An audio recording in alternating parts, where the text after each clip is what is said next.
Brett, can you tell me, I guess, what happened? Well, the incident yesterday was, honestly, I think, I don't want to be too harsh on the police, because one of the officers that was there, I'm thankful that he was there, and the other officer, I don't want to be too harsh on him either. But yeah, definitely, I would have preferred the taser to be out of his hands and in his partner's hands. But basically, what happened was when I where did it happen? Like, I don't have a clue. Like, where it's at the YMCA. Okay. Right. So that it's a business. They say it's a community club which I've been a member of for it's pretty much since I've been in Canada, three years. I've never had issues there before. I'm there 3-4 times a week. My kid learned to swim at that place. Never had a drama there. About 2 weeks ago, because I don't have. I'll just focus on what happened yesterday, and then anything that comes from that we'll go back to. But yesterday, basically, when I entered the club, you have to book an appointment now because of the Wuhan rules. So I had booked, and on entering the club, I was met by a woman that I hadn't seen in the club before, so administration staff, I'm imagining. And she said, "Oh, Brett, I'd like to, before you go upstairs, I just want to, there's been a couple of incidents," and I knew which one was, straight away, and I went, "Oh, okay, Barb." And she said, "Yeah," and to be honest, I've had no problems with Barb for a long time, got on very well with her, but she was basically in the children's area. Now the children's area isn't there anymore because of Wuhan, so I'm guessing Barb volunteered to be the face mask Nazi there, because that would have been a job she was very well suited to.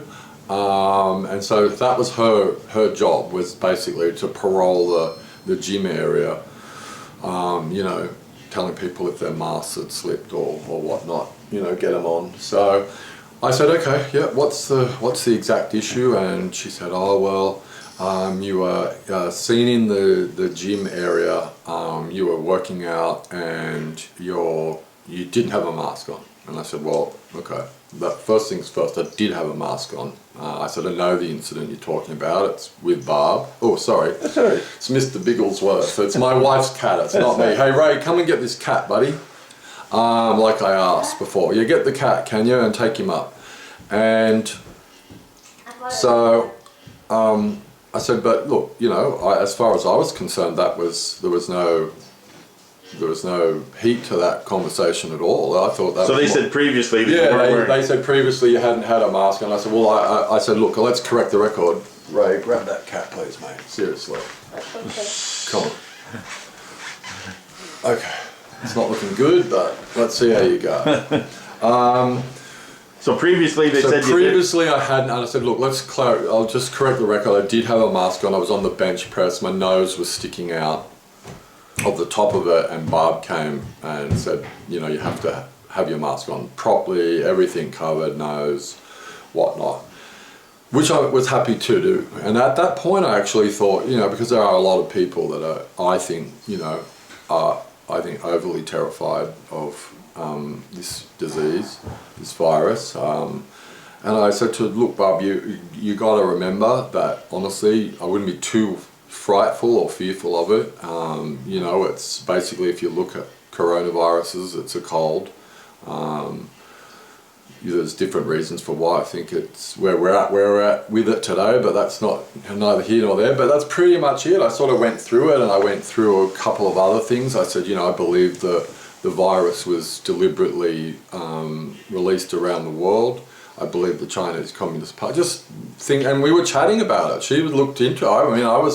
She stayed. I wasn't. It wasn't confrontational. Yeah, it wasn't a confrontation. It was a conversation. Yeah, totally, 100%.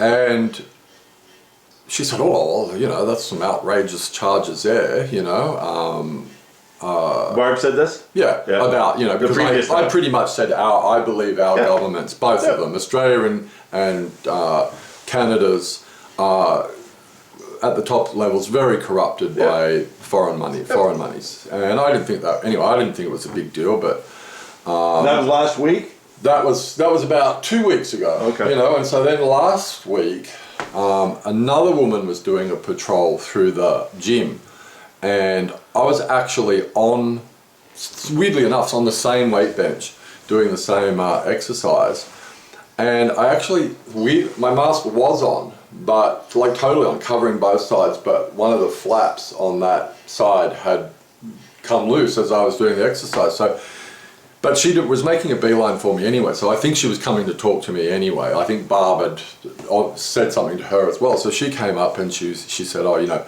you have to have your masks affixed firmly, rah, rah, rah. And I sat up and I said, look, you know, because there are some elderly people out in the aerobics room, you know, like, so apparently if you're on a treadmill you don't have to wear a mask, but I saw an old guy, he got to be in his 70s, on the treadmill with his mask on, so he obviously wasn't aware that he could take his mask off or wanted to keep it on for that exercise. And I said, look, my mask's on, yeah, okay, I'm on the bench press, if it's come off, when I finish the set, I'll, you know, get up, turn it on. And she said, you've been spoken to about this before. And that's when I was like, oh, okay, all right.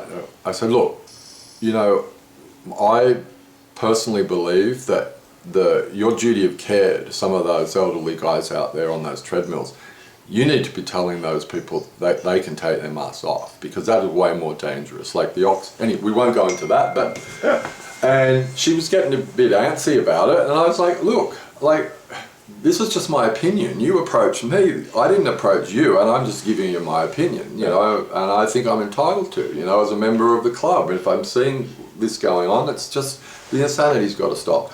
Anyway, so that still wasn't too bad. And when was that? That was about a week after the first incident, right? So now you've got to book in. You're still supposed to, you know, at this point you're booking in for every session you get there. So I've done that. I'd been then 2 or 3 times since that second incident. I'd been back. It's all right, it's all right, Yeah. it's all right. I'd been back 2 or 3 times. And so when I booked in, you know, for yesterday, turned up at the allotted time, and there was another person waiting there, and with a, you know, clipboard, and said, oh, you know, there's no problems, but I just need to speak to you about a couple of incidents. And I was like, yeah, okay. I said, I think I know where you're going, but, and no, actually I said, Barb, was it Barb, you know, with a bit of a pained expression on my face? And she said, oh, well, you know, I'm not going to, you know, and I said, okay, all right, look, I think, and she started getting antsy because I was being a little bit dismissive, and I was like, look, I've just spoken about this twice. I said, I don't understand what all the fuss is about. And I said, is my membership being declined? You know, because the second person had said, oh, you know, look, there are rules and regulations. If you're a pest, we can do this. And I was so like, where are we going with this? I said, am I getting declined? And she said, oh, no, but we just need to go through. And I said, look, and I was a little bit dismissive again. I said, if this is a yes or no, sir, 3 bags full, sir, if this is what we're doing, yeah, please, I'm sorry that I'm involved in any of this. And I said, and she was like, oh, well, I can see now why your attitude, and I was like, so it's my attitude that is my issue here right now. Once again, I'm expressing an opinion. I'm a member of the club. Am I not entitled to it? I'm not being abusive. I'm not yelling. I'm not calling you a name. And she was like, once you come inside the perimeter of this building, no, you're not. And I went, now what? Not allowed to express my opinion. I said, sorry, not allowed. Well, you have to be respectful to the staff. And I went, okay. I said, fine. I can't do this anymore. I'm going up to the gym. And she said, oh, well, now I know why they wanted to cancel your membership. She said, I'm just cancelling your membership. And I said, seriously, I said, if you want to cancel my membership, go cancel it, all right? But refund me for the month that I'm now going to miss, you know, because we've just gone over it. And I said, and while you're doing that, I said, I'll go up and have my last workout in your club. And she said, I would call the police. And I went, what for? What are you calling the police for? So I walked up, went to the gym, started working out. 5 minutes later, in they come, and one did she want you to go at that time, or did she say? No, she said that she was cancelling my membership. So she didn't tell you to get out? No, she said, I'm cancelling. Oh, well, as soon as I started walking in, she did. Oh, yeah. Right? She said, I'm cancelling your membership. And I went, okay, well, considering I'm paid for the month ahead, Yeah. you know, which was 3 or 4 days ago, I said, I'll finish my last workout here, and when I get back, you can show me the refund, you know, like that my card's been refunded. And she said, you don't go through there. And I said, I'm going to have my last workout in your club and you can refund me. And she said, well, I'll be calling the police. And I said, if that's what you want to do it. I'm working out. So I went upstairs, cops came 2 minutes later. And, you know, I knew from the demeanour of one where it was all going to go. Do you know who they were or no? Yeah, yeah. Look, I do know who, I know the officers. Yeah. I didn't know them before this period of time, but I know them Got now. to know him. Yeah, one was Jamie. Oh, tall guy? He was good. The tall guy was good. And the little guy was not good. Oh, yeah. His name was Damien Cunningham. Oh, yeah. He was a goose. Yeah. Anyway, so he, you know, and to be honest, you know, I don't want to be dismissive, but in my experience, you know, I was a trade union organiser back in Australia in the good old days when trade unions actually meant something. But we got shut down pretty much by the Murdoch, you know, like they destroyed and we were the building industry. So I've had a lot of I've had lots of fights with government. I spent 25 years in court with them. I know how they work, and so. You know, this... so they came in. They came in, this guy was all guns blazing. The tall guy was like, you could see he was like, what am I doing here, right? About the younger guy, you know, a couple of Karens behind him wanting to see justice. Justice was going to be seen, you know, so I'm working out on the bench at this point. Anyway, so at this point... Did you have a mask on? Yeah, mask on, right? Yeah. Mask on. So there's no mask... That's the thing in all the charges. There's no charge for not wearing my mask, which is the most hilarious part. So, mask on, I sit up, and I'm sitting there, and I always know to be as least confrontational position, like body-wise, as you can when you're dealing with cops. Because trust me, I've had some great court cases back at home, like, but from the union days, right? So I got my hand clasped around my wrist. I'm sitting on the bench, and the guy says, "You got to leave," you know. And I said, "Why? Why do I have to leave? I'm a fully paid up member of this club. Have been for 3.5 years." I said, "It's a community club. I'm a member. If I've broken some rules, please let me know." No, he said, "I'm not interested in any of that." And I said, well, your interests and my interests are obviously very different because I'm interested in it. And he said, we're done talking. Get up. You're being removed from the club. And I said, mate, I'm not going to get up. And I said, but I'll tell you what I will do, you know, to diffuse this. I said, I'll happily leave this club for good, but I want to see that my refund that I've been asking about in relation to my cancelled membership, which I'm paid in advance for, is done before I leave here, because I'm assuming I'm never going to be coming back here or allowed to. Yeah. And he said, I'm not interested in any of that. And I said, okay, well, I'm not interested in anything that you're saying to me right now, because until that's done, I'm not moving. And he said, if you don't move right now, you're going to be arrested.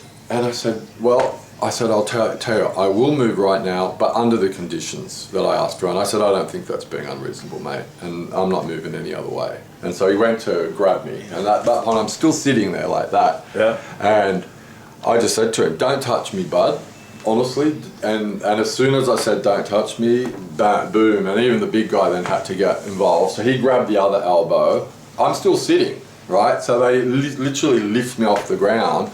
But I think because the big guy was like half a foot taller, the imbalance. I know if that's who I think. The imbalance. And down we all went, like the three of us. I'm on the bottom, mind you, like totally knocked my shoulder out.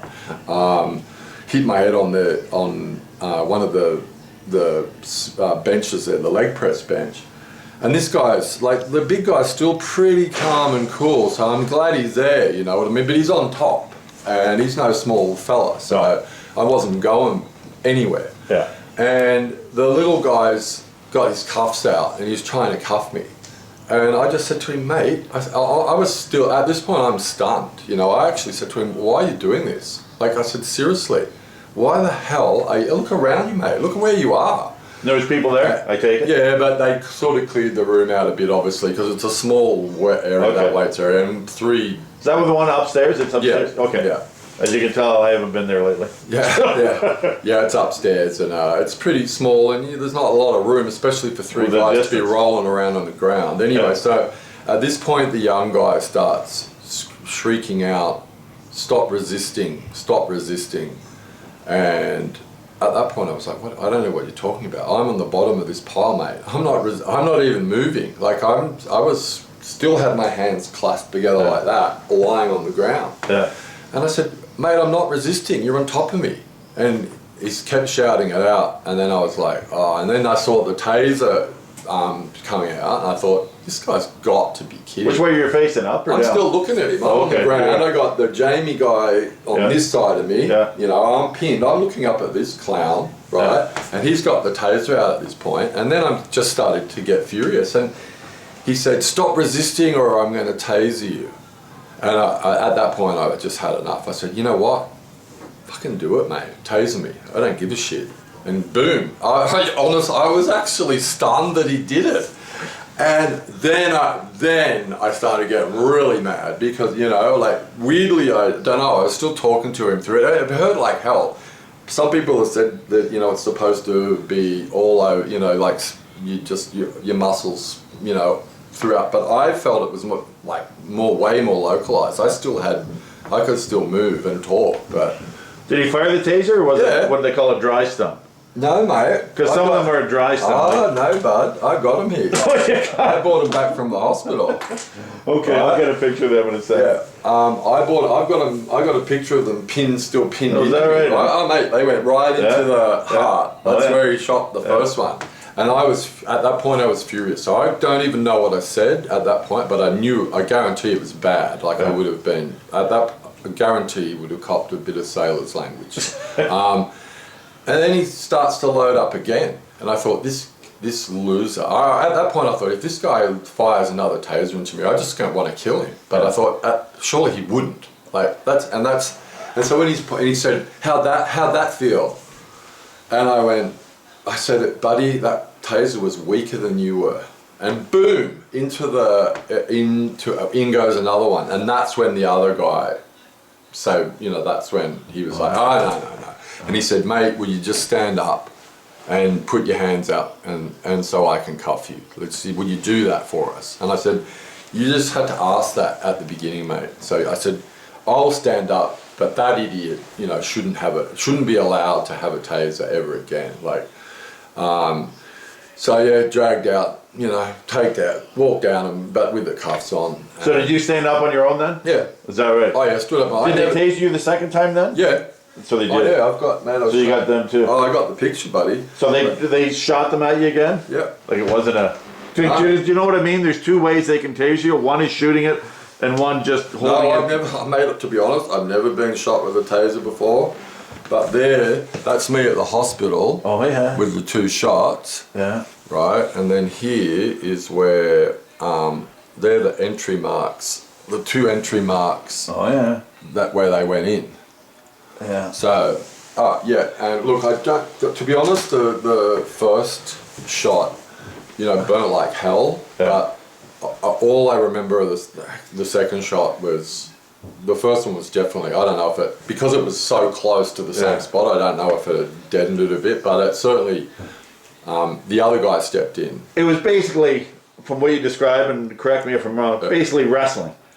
Not even wrestling, man. It pretty much got up. But there was no punches, no nothing. No, mate, my hands were like that. Because you knew. I crossed my stomach the whole time, because by the time I hit the ground, I started like that, and I was lifted up, and then he's fallen. So you didn't really change position? He's fallen that way, and we've all tumbled forward, and I've ended up on the bottom still like that. Yeah. And I've got Jamie on this side. Yeah. And this guy was trying to cuff me on this side, and my hands were just like that, and that's... So there was I never even... Where'd they take you, to the station? No, they had to take me back. Well, because you were at the hospital, so... Yeah, they had to take there apparently, because these have to be removed by a doctor, whatever. They can't apparently remove them, you know? Yeah. So I was taken back there, and I think then we sat down. We were all in the same room because you obviously, you know, waiting at coming into a hospital like that. You're waiting for a while for someone to see you. So we got to sit in the room for an hour, all of us together. And you know, my first 5 minutes weren't. You know, I'm not a swear or say nasty words, but I'm more of a humiliator. You know, so I just was saying things to him. I said, you know, like, you wouldn't have made the cops, you wouldn't have made the police service back home, buddy, if it was in Australia. He was like, you know, tried to be funny. He's going, why is that? Because I'm too young. And I was like, no, mate, you wouldn't have made the height restrictions, you know, and just egging him on. And, you know, so we had this banter back and forth for 10 minutes, and then finally the big fella got sick of it, you know, like, because he was like, this is just, but to both of us, you know, because we were both. And so he said, seriously, mate, like, what?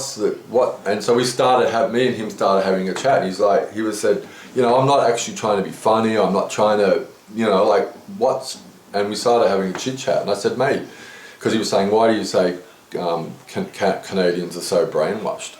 And I said, buddy, your country is literally being taken over in front of you, and mine too. And down south. And I said, and you guys are doing nothing about it. I mean, this virus was spread here to create division and bankrupt your countries, and you're allowing it to happen. You know, I said, our great-grandfathers fought in the bloody trenches, you know, to defeat fascists and communists. And we're letting them we're rolling over like dogs. And, you know, I said, and so then then the other guys started getting a little bit interested and a little bit nice, because he said, well, why couldn't you have just been like this? So it was a conversation more than a confrontation. Yeah, when we first walked in, why, if it was like this, we wouldn't be here. I said, mate, you didn't give me the opportunity. I said, I treat people like they treat me. You came in all guns blazing, bro. And he was, at that point, I think he was starting to think, oh yeah, you know, because I was like, that was Colin? That was the little guy that fired the tasers, right? Because I said, look, I apologise for I said, I know I'm not trying to get out of it. I've already had my charge sheet, so I knew there was no getting out of it. I said, I apologise for the things I said to you, you know, like, because I gave him a bit of, you know, well, after I'd been tasered twice by him, I gave him a gobful. I mean, as I said to him 15 years ago, mate, if you tasered me, but you would have left that place on a stretcher. You would have had a limp for the rest of your life. Like, I just can't believe people have the right to, you know, tase. You know, if you're not, anyway. Look, do you blame? Here's my question, and as I say, correct me, fill me in. Because they were called, the reason why they were called. Looking back on it now, do you blame them as opposed to the why? I don't blame the police at all. I honestly, feel bad that police are being involved in issues like this, you know. And so, you know, half my family back home were police, you know, to the beginning of our country. So, you know, I've had one of my cousins is a police officer, and, you know, driving home one night, off duty, sees an overturned car burning, baby inside, crawls in, pulls. So you know what police have to put up with, more or less. Put up with it. They've got a crap. I'm not a defund the police guy. You know, I look at cops the way I look at, in all professions, there's good and there's bad, and that's how I see the police, you know. They've got a crap job, they don't get paid enough money, so, you know, there's no animosity, mate, I was friends by the end of that yesterday, even the little guy who tased me, like, I was like, you know, I shouldn't have said all the things that I said to him, but, you know, I was just so... peed off. I take it you were frustrated with the stuff that happened previously before them coming into the room. Yeah, to me, I think I put it... It was just a culmination of everything. I put it on one of your tweets. I said, I think it's... it wasn't the cops, it was the Karens, you know? Yeah. It's actually... The woman involved is... I mean, this was the problem. Look, and I don't even want to be too harsh. No, but you know what I mean? It's a community club. You get...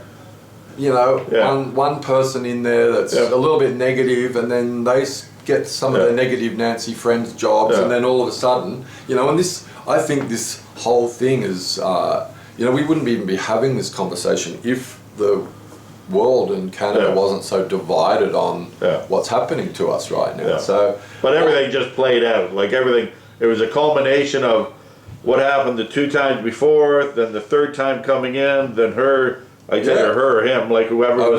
Another her. Yeah, you know? just going at it, and then blah, blah, blah, right at the end, I'm going in, you tell me when the refund's there, and then who walks through the door, it's like, Jesus, because you know where it's gonna go then. Oh yeah, look, that's why at that point I was like, I'm not even gonna stand up, I'm just gonna sit. You knew something was I'm gonna sit, I'm not gonna be confrontational in any way, shape or form. Yeah.